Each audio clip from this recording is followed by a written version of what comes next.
Chapter 7, A Dishonest Steward. I was shown that the Spirit of God has had less and less influence upon F until he has no strength from God to overcome. Self and self-interest have been prominent with him for some length of time. Pride of heart, a set, unsubdued will, and an unwillingness to confess and yield his wrongs have brought him to the dreadful position he is in. Long has been the cause been injured by his injudicious course.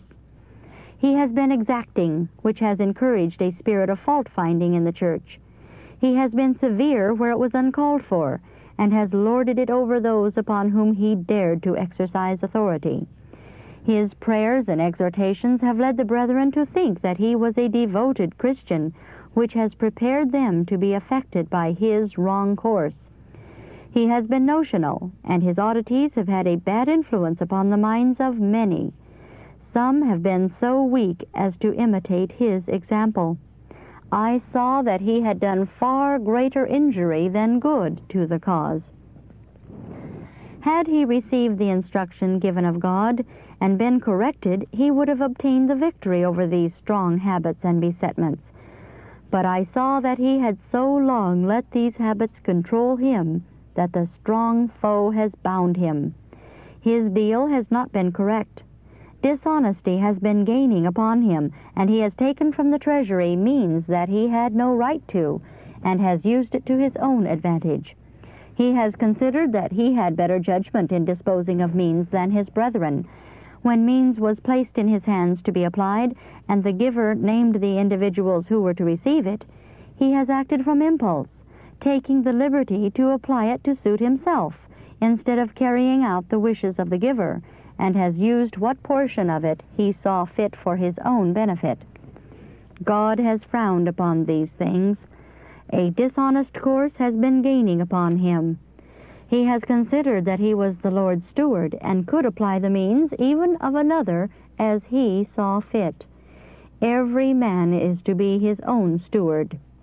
He has rejected the counsel and advice of his brethren, gone on in his own strength, followed his own will, and has rejected every means whereby he could be corrected.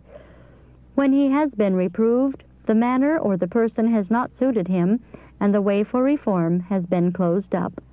The Lord has not accepted his labors for some length of time. He has labored much more for his own interest than for the interest of the cause. When he first goes to a place, his prayers and exhortations have effect, and brethren receive the idea that he is a perfect Christian. He is favored because he is considered a minister.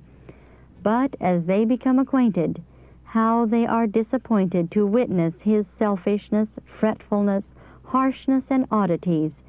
Almost every day some peculiar notion is seen. His mind is almost constantly occupied in fixing up something for his own advantage. Then he will dispose of it to someone to good advantage to himself, and fix again. His fixing and planning have had a withering, blighting influence upon the cause of God. His course is calculated to tear to pieces, and it has wounded almost everywhere. What an example to the flock! He has been very selfish in his deal, and has taken advantage of those with whom he has dealt. God's frown is upon him. A good tree is known by its fruits.